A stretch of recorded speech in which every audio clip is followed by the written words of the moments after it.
के टकराने से तूफान भी तोहफा बन जाता। तुमको मीत बनाने से प्रभु, तुमको मीत बनाने से। झरनों से संगीत है झरता, पत्थर के टकराने से तूफान भी तोहफा बन जाता। तुमको मीत बनाने से प्रभु, तुमको मीत बनाने से।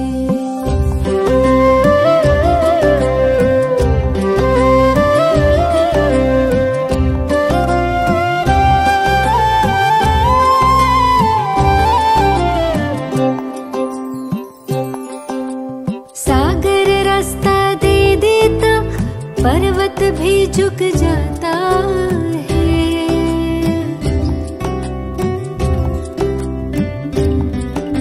सागर रास्ता दे देता, पर्वत भी झुक जाता है।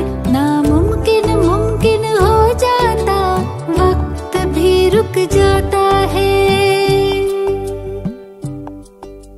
हम जाने या तुम जानो, हम जाने या तुम जानो, क्या मिलता प्रीत लगाने से तूफान भी तोहफा बन जाता। तुमको मीत बनाने से प्रभु को मीत बनाने से।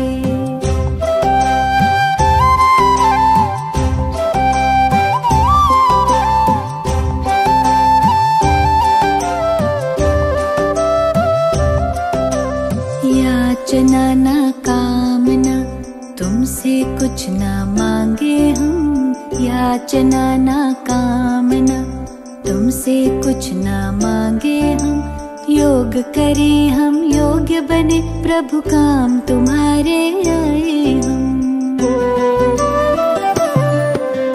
कष्ट कटे सब विघ्न मिटे,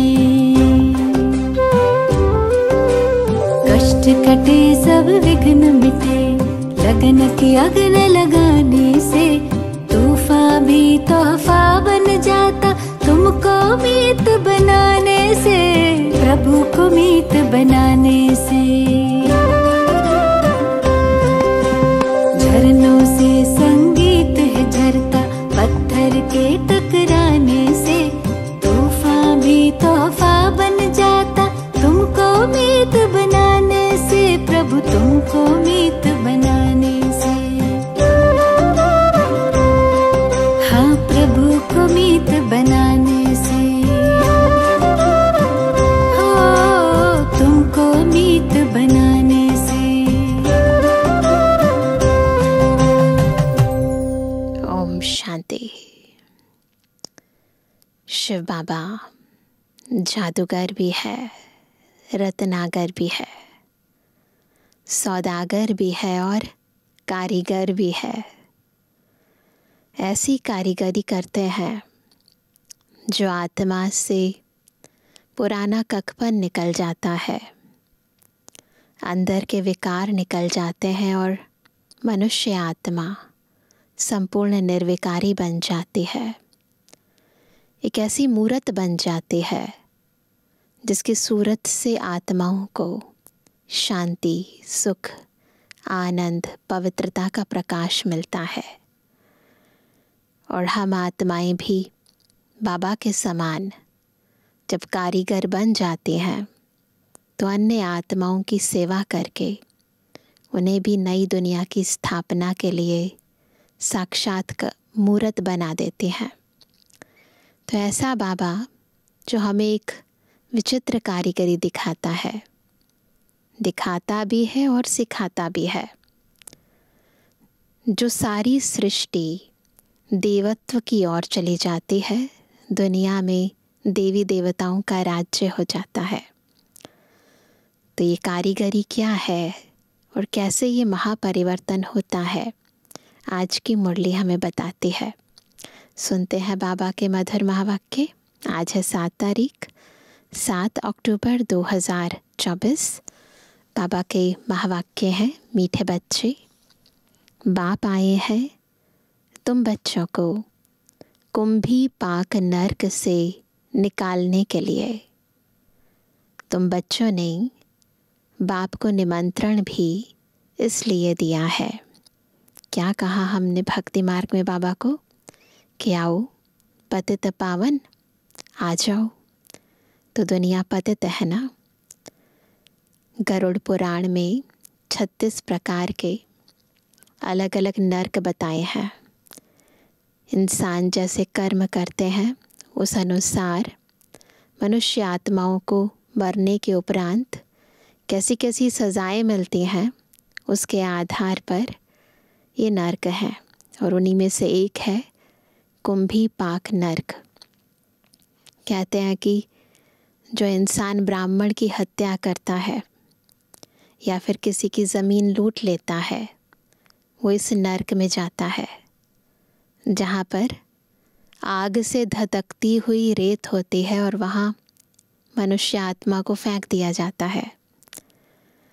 तो ऐसी दुनिया जहाँ प्रत्येक मनुष्य आत्मा विकारों की आग में झुलस रही है, बाबा इस नरक से हमें निकालने आते हैं।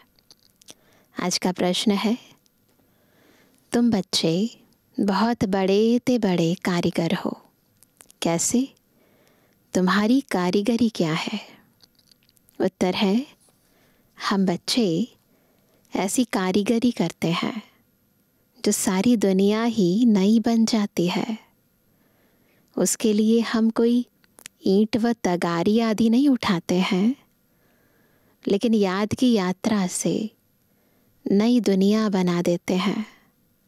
हमें खुशी है कि हम नई दुनिया की कारीगरी कर रहे हैं। हम ही फिर ऐसे स्वर्ग के मालिक बनेंगे।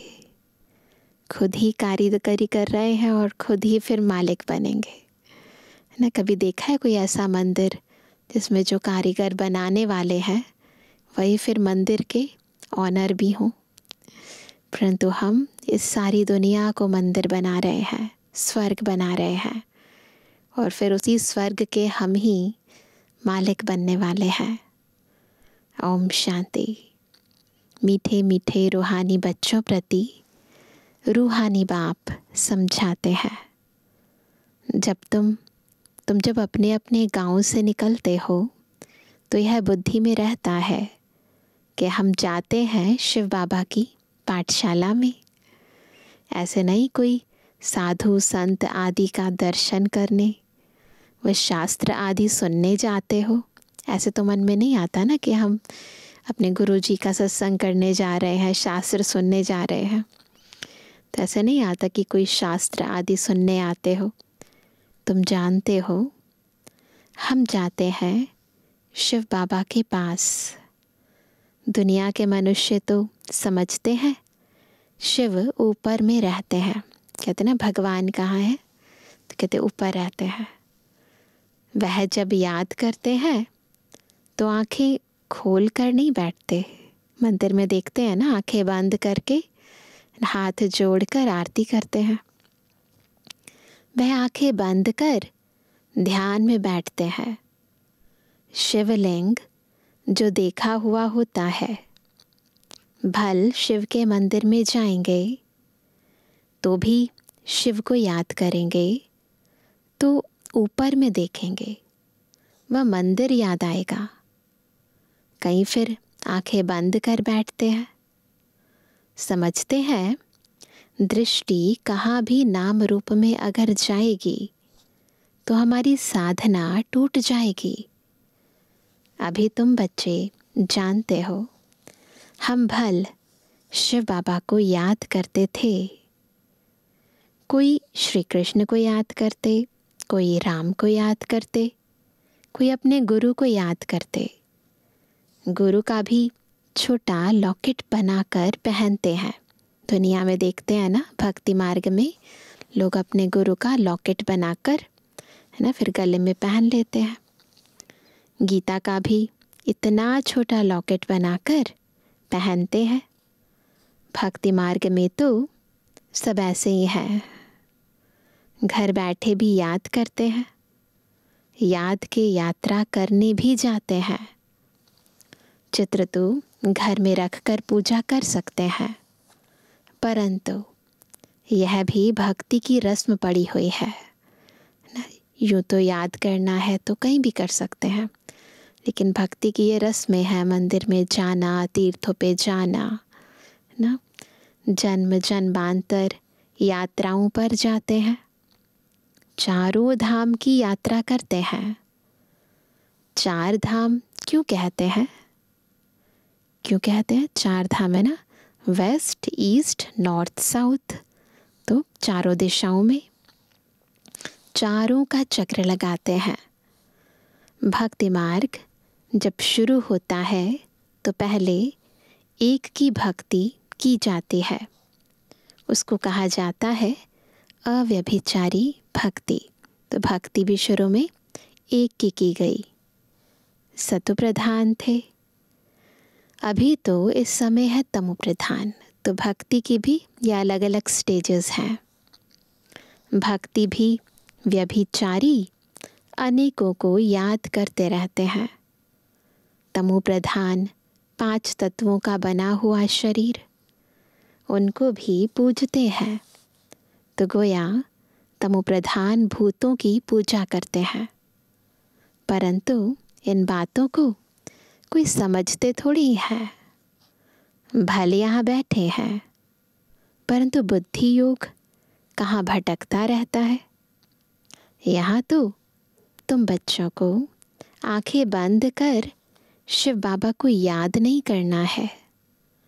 जानते हो, बाप बहुत बहुत दूर देश का रहने वाला है। कहाँ से जानते हैं? बुद्धि से जानते हैं हम। वह आकर बच्चों को श्रीमत देते हैं।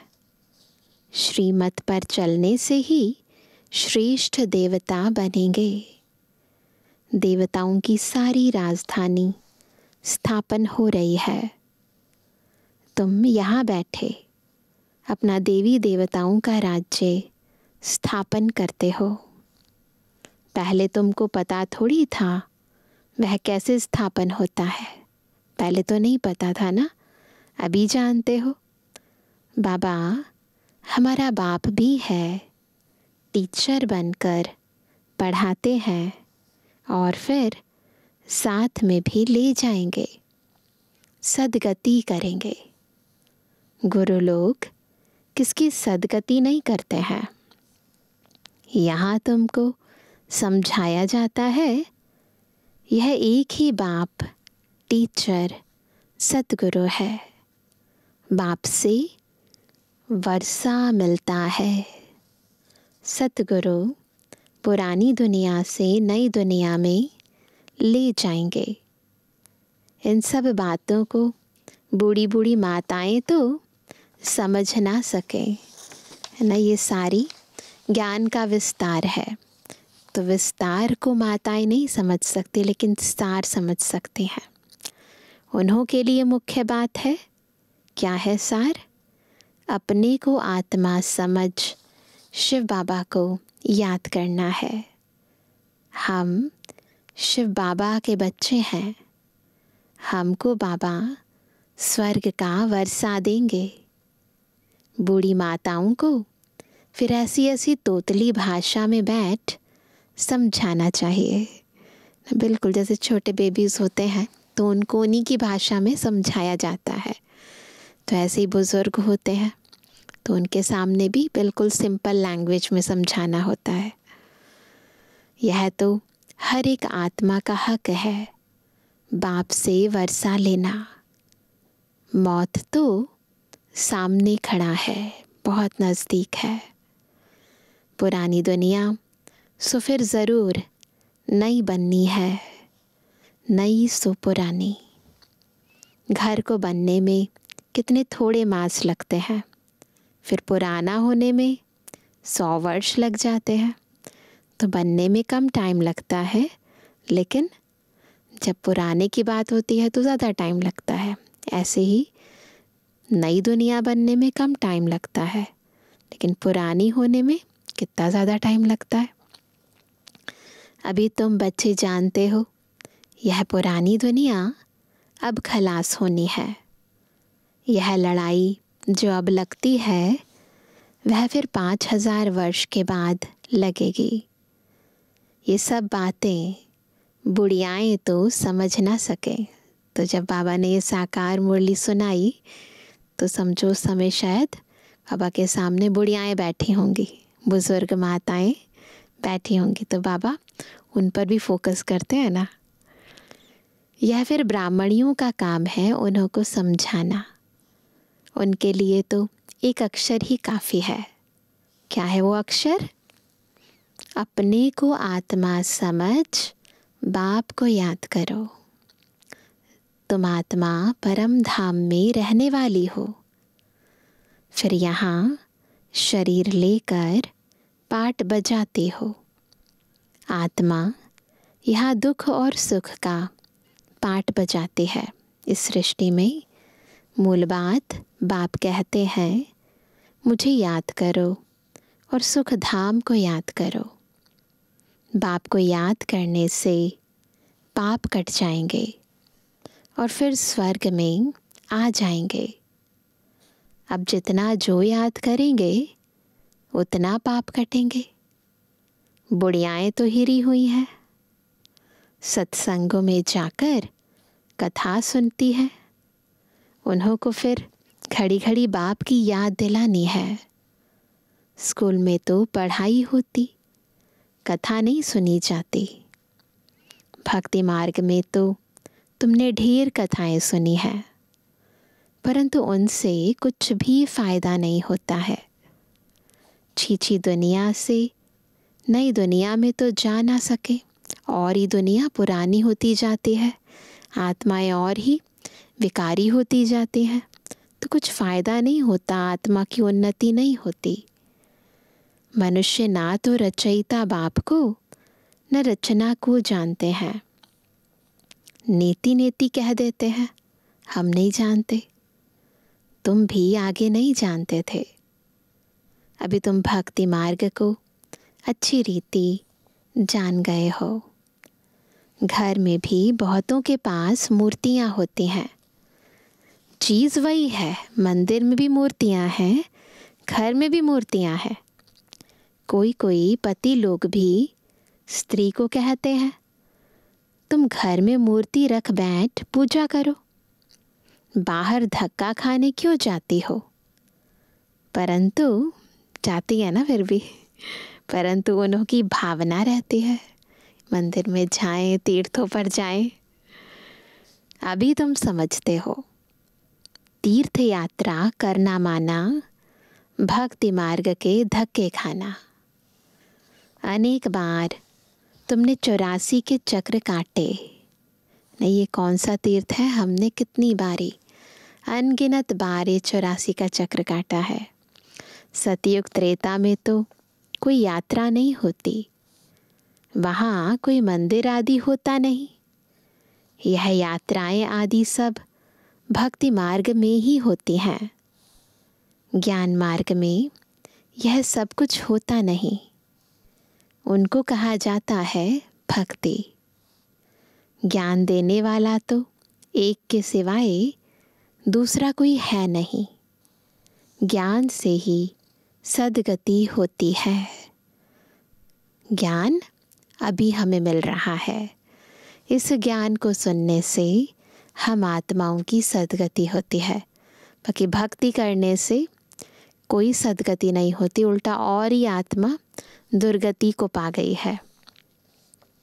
सद्गति दाता एक ही बाप है।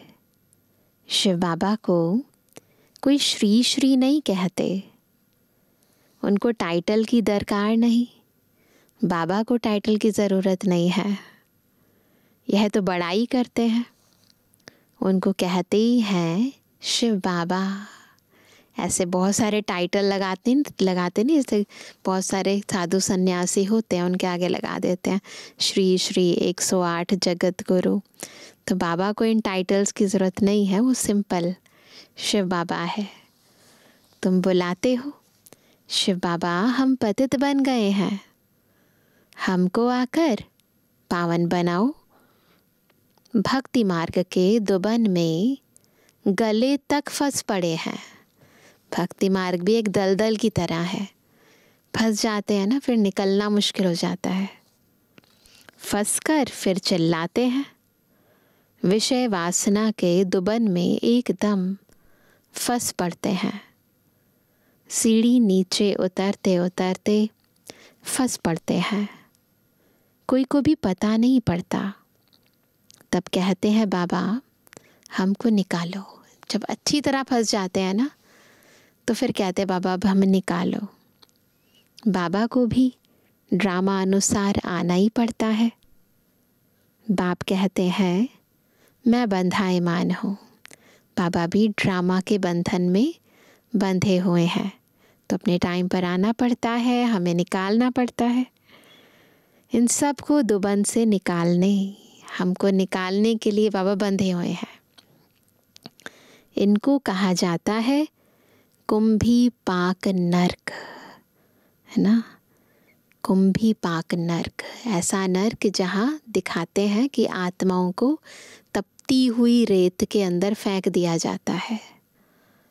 रौरव नर्क भी कहते हैं, ये फिर अलग नर्क है, जिसमें बताते हैं रौरव नर्क के अंदर जैसे ईंख होती है ना, जो बड़ी बड़ी ईंखें होती हैं, उनको काटा जाता है तो धीरे धीरे काटा जाता है। बिल्कुल ऐसी स्थिति आत्माओं की होती है, उन्हें धीरे धीरे काटा जाता है, तो वो रौरव नर्क में होता है।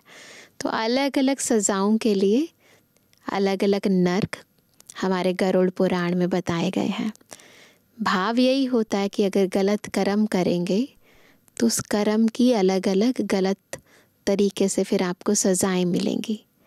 तो वो सज़ाएं किस किस तरीके से होती हैं उसके अनुसार कैटेगरीज डिवाइड कर दी गई हैं। तो बाबा कहते हैं रौरव नर्क भी कहते हैं। यह बाप बैठ समझाते हैं, उनको पता थोड़ी पड़ता है। तुम बाप को देखो, निमंत्रण कैसे देते हो, क्या कहते हैं, इनविटेशन देते हैं ना किसी को, आओ, तो अलग अलग भाषाएं होती हैं। हम बाबा को क्या कहते हैं, निमंत्रण तो कोई शादी मुरादी आदि पर दिया जाता है। तुम कहते हो हे पतित पावन बाबा, हम क्या कहते हैं, आ जाओ इस पतित दुनिया, रावण की पुरानी दुनिया में आओ। ये कैसा निमंत्रण है। हम गले तक इसमें फंसे हुए हैं, निकालने के लिए बुलाते हैं। सिवाय बाप के और तो कोई निकाल ना सके। कहते भी हैं दूर देश का रहने वाला शिव बाबा, यह रावण का देश है। सबकी आत्मा तमोप्रधान हो गई है, इसलिए बुलाते भी हैं कि आकर पावन बनाओ। पतित पावन सीताराम ऐसे गाते चिल्लाते हैं। ऐसे नहीं कि वह पवित्र रहते हैं, यह दुनिया ही पतित है, रावण राज्य है, इनमें तुम फंसे पड़े हो। फिर यह निमंत्रण दिया है बाबा, आकर हमको कुंभी पाक नर्क से निकालो। तो बाप आए हैं, कितना तुम्हारा ओबीडियंट सर्वेंट है, हमने बुलाया और बाबा आ गए। ऐसा ओबीडियंट सर्वेंट कोई होता है? आज की दुनिया में कोई भी नहीं सुनता। तो बाबा देखो हमारी पुकार सुनकर आ गए। ड्रामा में अपार दुख तुम बच्चों ने देखे हैं। टाइम पास होता जाता है, एक सेकंड ना मिले दूसरे से। अब बाप तुमको लक्ष्मी नारायण जैसा बनाते हैं। फिर तुम आधा कल्प राज्य करेंगे। स्मृति में लाओ, याद करो कैसे हमने आधा कल्प राज्य किया, लक्ष्मी नारायण के राज्य में रहे। अभी टाइम बहुत थोड़ा है, मौत शुरू हो जाएगा तो मनुष्य वायरे हो जाएंगे, यानी मूंझ जाएंगे, कंफ्यूज हो जाएंगे, क्या करें कुछ समझ ही नहीं आएगा। थोड़े समय में क्या हो जाएगा। कहीं तो है ना, छोटा दिल होता है ना, नाजुक दिल होता है, तो कहीं तो ठका सुनकर भी हार्ट फेल हो जाएंगे, बॉम्ब ब्लास्ट होगा और उसी से ही हार्ट फेल हो जाएगा। मरेंगे ऐसे जो बात मत पूछो, एक्सप्लेन नहीं किया जा सकता, इस तरीके से मौत होने वाला है। देखो ढेर बूढ़ी माताएं आई हैं, बेचारी कुछ भी समझ ना सके। जैसे तीर्थों पर जाते हैं ना, तो एक दो को देख तैयार हो पड़ते हैं, हम भी चलते हैं, ऐसे ही होता है ना। फ्रेंड सर्कल होता है, अच्छा आप जा रहे हो, हम भी चलते हैं। अभी तुम जानते हो भक्ति मार्ग के तीर्थ यात्रा का अर्थ ही है नीचे उतरना, तमो प्रधान बनना। बड़े ते बड़ी यात्रा तुम्हारी यह है, जो तुम पतित दुनिया से पावन दुनिया में जाते हो।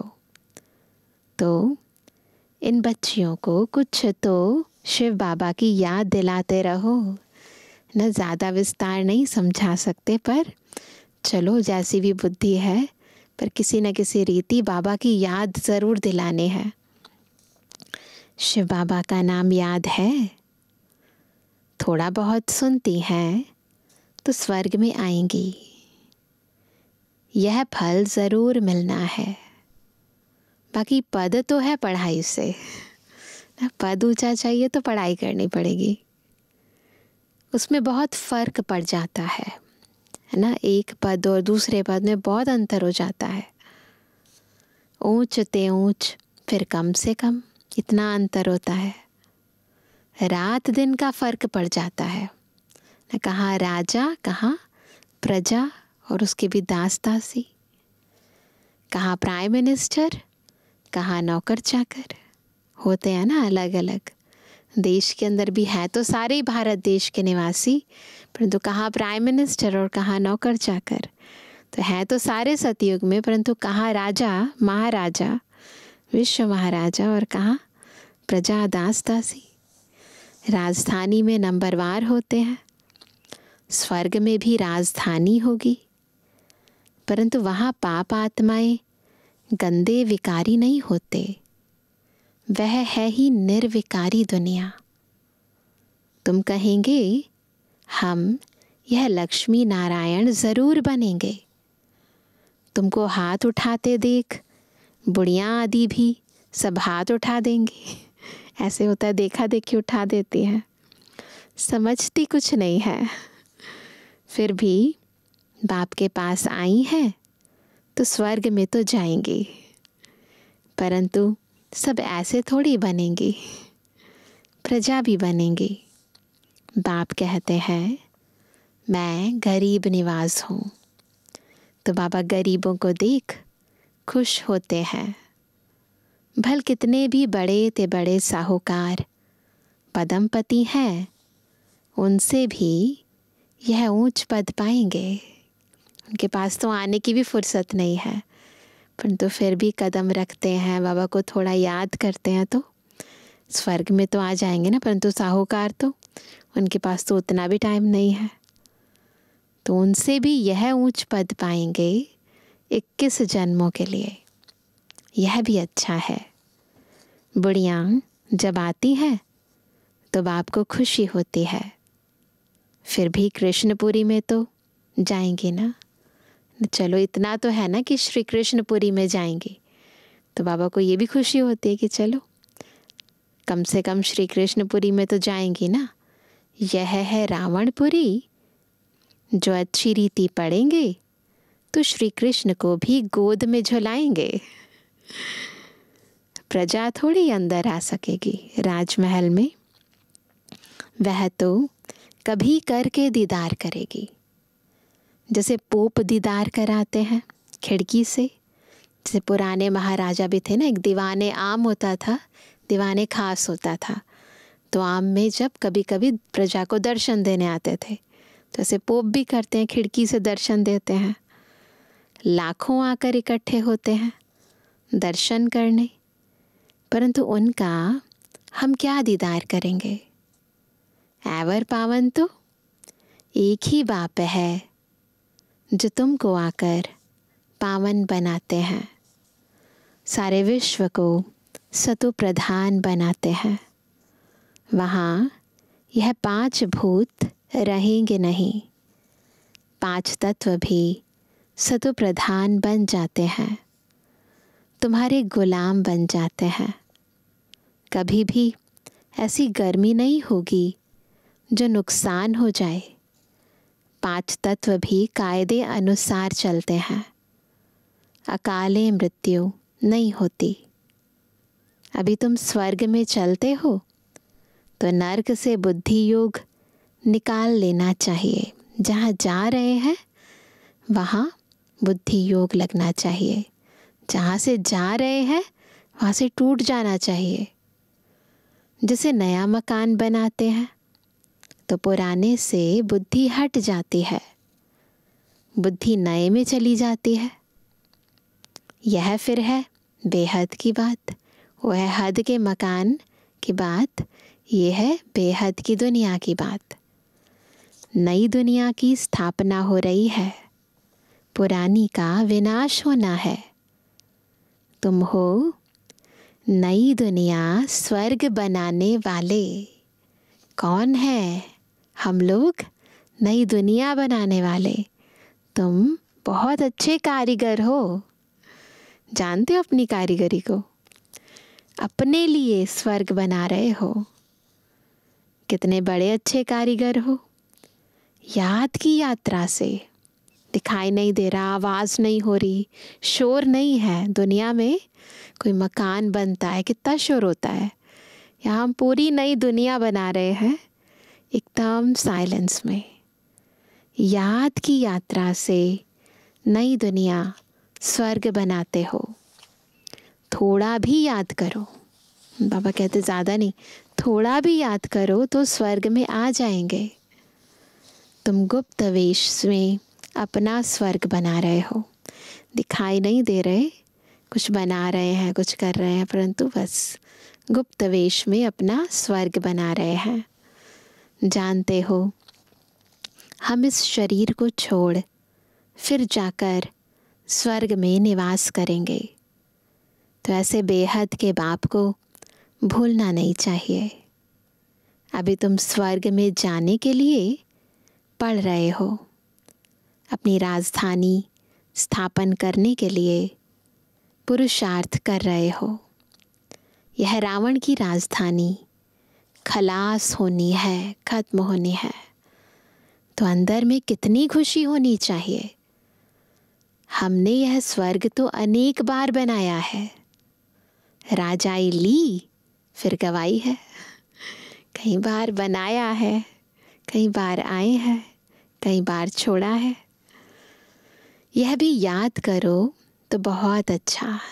कुछ नई काम नहीं कर रहे हैं, अनगिनत बार किया है और फिर कर रहे हैं, रिपीट कर रहे हैं।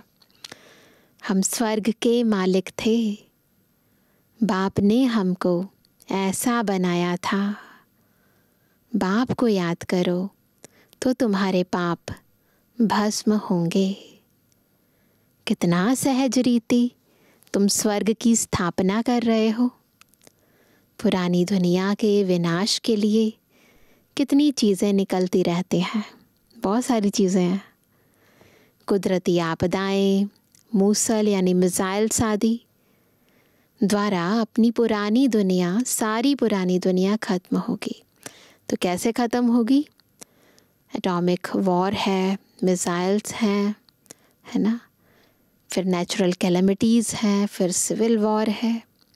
अलग अलग तरीके से ये पुरानी सारी दुनिया ख़त्म होनी है। अब बाप आए हैं तुमको श्रेष्ठ मत देने, श्रेष्ठ स्वर्ग की स्थापना करने।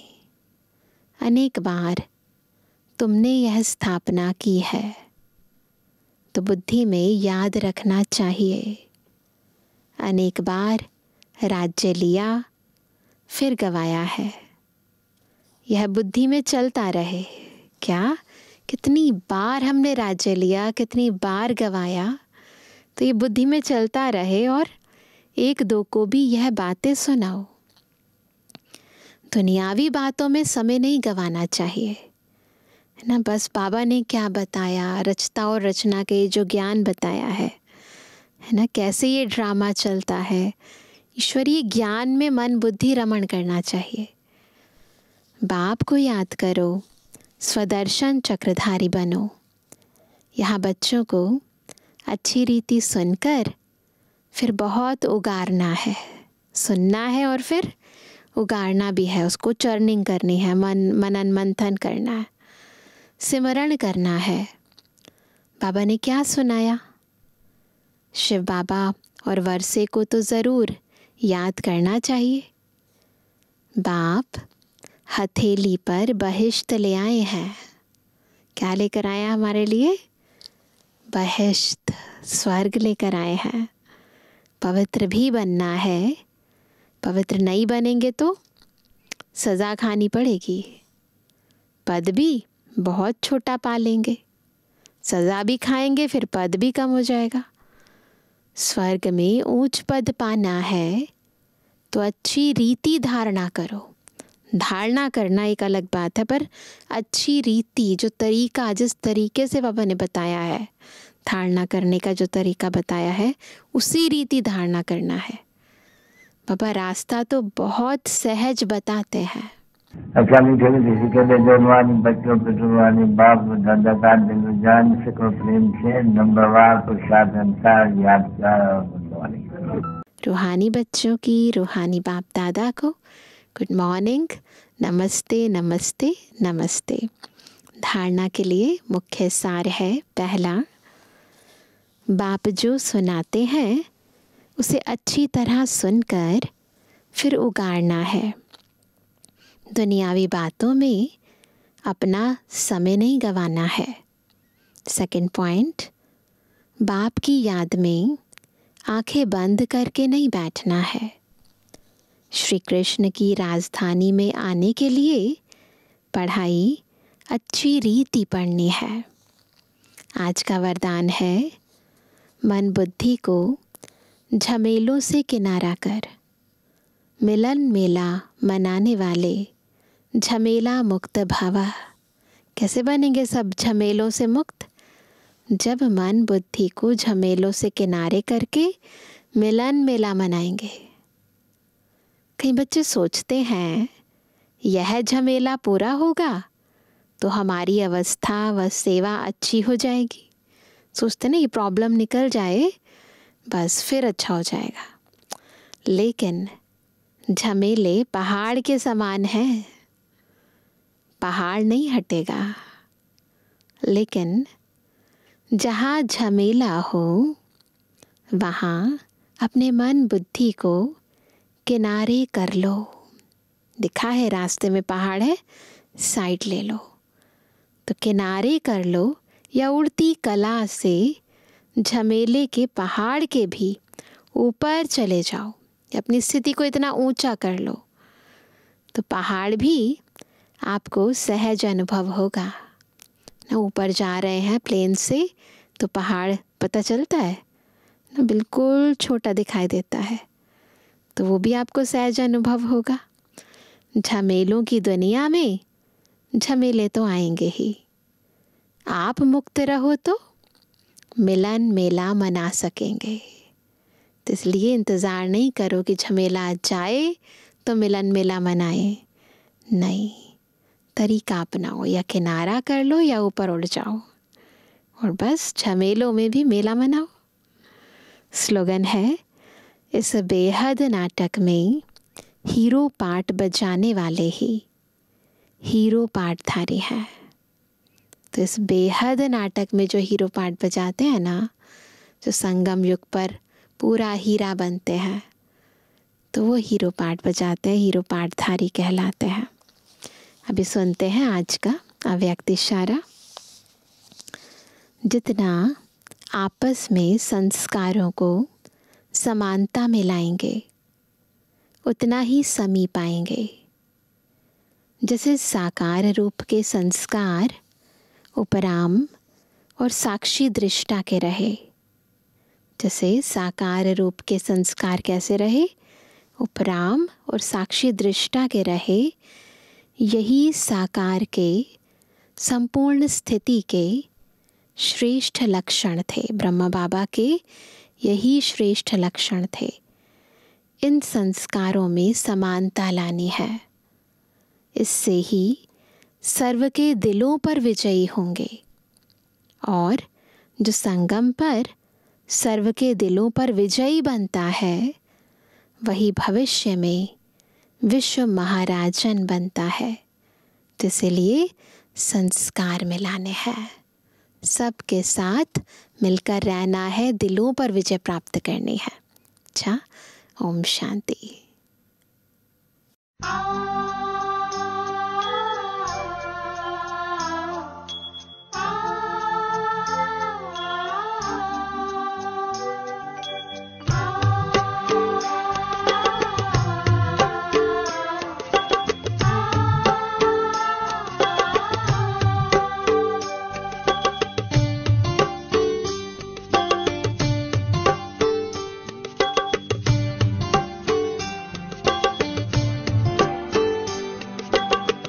बाबा मेरे साथ है, बाबा मेरे साथ है, हाथों में उसके हाथ है, बाबा मेरे साथ है। सांझ सवेरे मन में मेरे, सांझ सवेरे मन में मेरे, प्यार की बरसात है, बाबा मेरे साथ है, बाबा मेरे साथ है।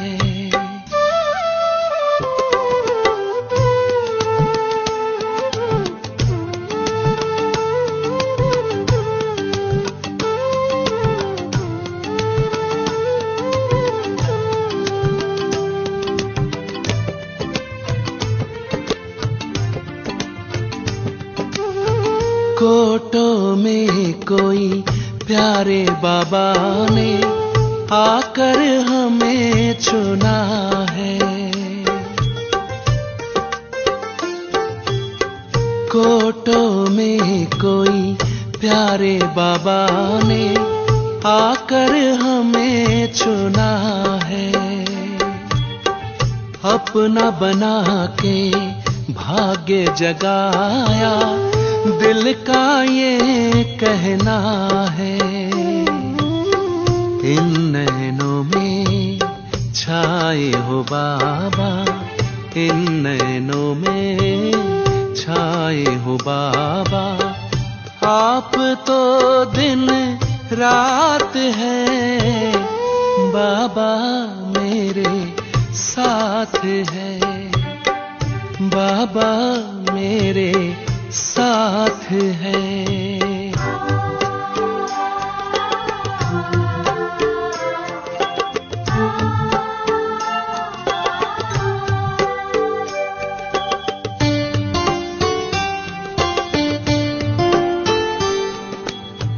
जैसे भंवर से निकल के नैया आ पहुंची है किनारे, जैसे भंवर से निकल के नैया आ पहुंची है किनारे। इस दुनिया में मिले हो बाबा, जग के तुम्ही सहारे। मिल रही है प्रभु से हमको, मिल रही है प्रभु से हमको, स्वर्ग की सौगात है, बाबा मेरे साथ है, बाबा मेरे साथ है।